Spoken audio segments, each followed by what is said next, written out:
Welcome to another CHRO Conversation, hosted by the Center for Executive Succession at the Darla Moore School of Business.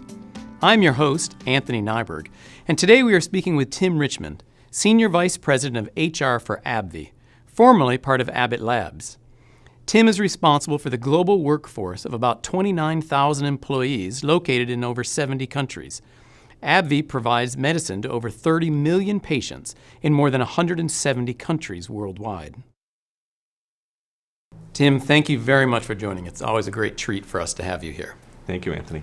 So the first question in HR that we always need to ask is about your business strategy. And can you tell us some of the real challenges that are occurring right now for AbbVie? I think anyone that's in the healthcare business today would have to acknowledge that there are a number of factors that go into your strategy around product and trying to make that impact on patients' lives around the world. But a lot of them are external, and you'd say there needs to be the right payer environment. There's lots of discussion around innovation in healthcare.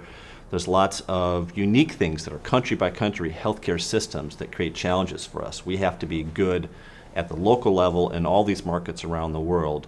And we've always thought that despite all these complexities of the healthcare environment and the healthcare systems, our biggest priority is to make sure that we're patient-focused and patient-centric.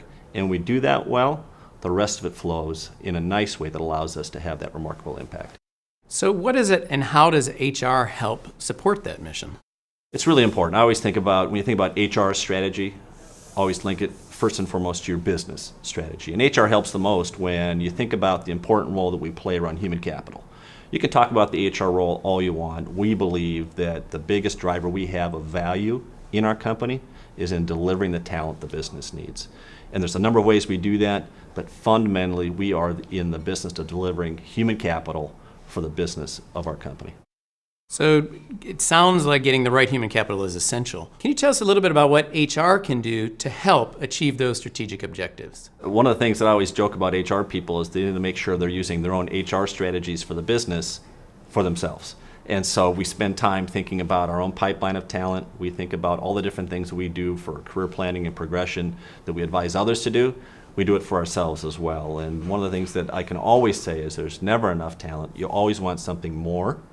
You always want something better, and you always want something now. So we think about more and better and now as it relates to career opportunities at AbbVie, but also our human capital capability, and also thinking about raising the bar on a continual basis for career growth in our company. And are there some specific things that you do to try to make that happen and try to keep it growing and always getting better? Well, first and foremost, we want to make sure we get our unfair share of the best talent, right? And I think we try and live our talent philosophy very clearly. And part of that talent philosophy is to differentiate levels of performance, differentiate levels of development, differentiate levels of reward, such that our best talent is learning and growing and being rewarded as such. But we spend a lot of time looking at our talent and thinking about what good looks like, and then applying a standard of saying that every person that we replace, we're going to replace them with someone better. And we're always looking at developing HR as a profession. We think it's a very important part of not just who we are as a function within a business, but go back to my central thesis that our biggest value creation opportunity as a function, as an HR function, is to deliver human capital to the business. That's why we're so rigorous for our own levels of human capital in HR. You talk about rewarding more disproportionately, I suspect, for those that are really excelling. Yeah.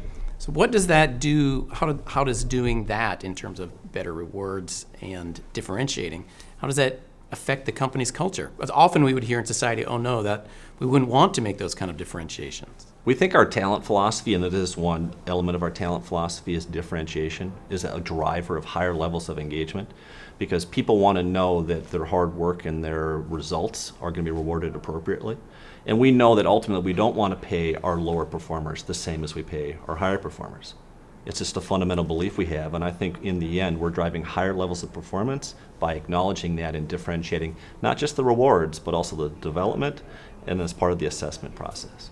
So the spin-off of AbbVie from Abbott Labs has turned out to be one of the most successful in history. Can you share with us a little bit about what some of the secret sauce is and how that happened? It's a great question. It's a complicated answer, but I'll first say that Abbott is a fantastic company, and we wouldn't be here as a company if it wasn't for Abbott. So I want to acknowledge them and all that they delivered to us in terms of the products that we had and the people that we brought with us to become AbbVie. But we knew we had to be a different company because we were just a single business. We needed to create more of a biopharmaceutical-like culture.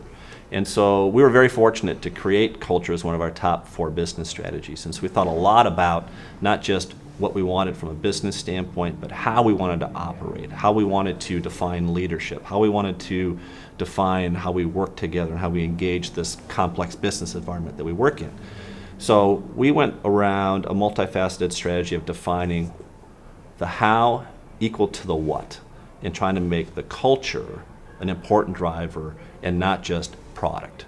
That if we really believed that patients were the center of our focus and our expectation for delivery for their improved health outcomes, that culture was going to be a big driver of that because it would help us attract people. It would help us create higher levels of expectations around behaviors and leadership. It would make us truly a great place to work, that people would be aspiring to come to our company, that we could have that unfair share of the best talent, that we knew if we could do that well, that we could have that remarkable impact. So we had a lot of energy around culture. We had a lot of energy around becoming AbbVie.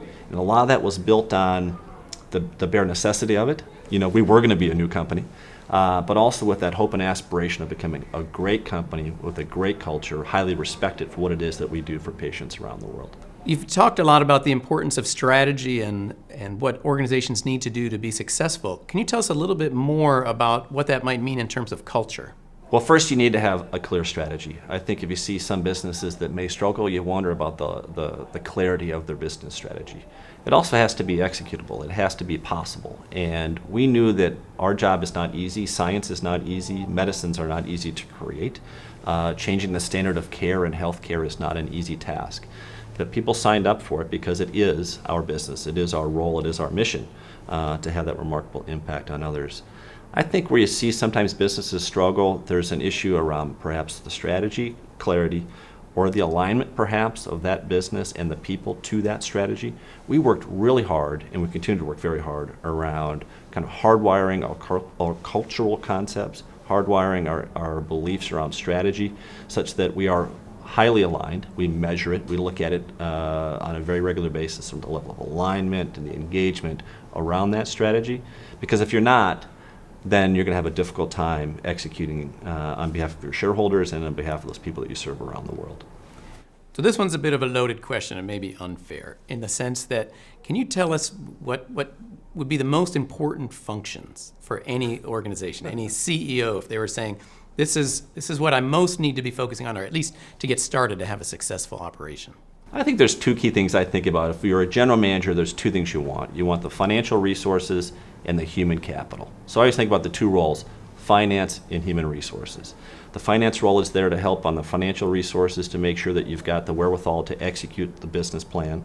And then you want someone who's right there with you delivering on the human capital needs of the business. You can't do it without those 2 elements. So I may be a bit biased, but I'm going to tell you, I think that role of HR is unquestioned. For great companies, they don't think twice about it. And the human capital aspect of any business is critical if you want to be successful. Tim, once again, thank you very much for joining us. We sincerely appreciate having you down here. It's my pleasure. Thank you, Anthony. You just listened to another CHRO conversation. Today, Tim Richmond of AbbVie shared his views regarding why sharing an effective HR function is essential to the success of every organization, and some of the unique challenges of driving the success of a new organization with a long history. As you heard, the new generation of HR professionals are driving HR success. On behalf of all of us who are associated with the Masters of Human Resource program here at the University of South Carolina and the Center for Executive Succession, thank you for joining us.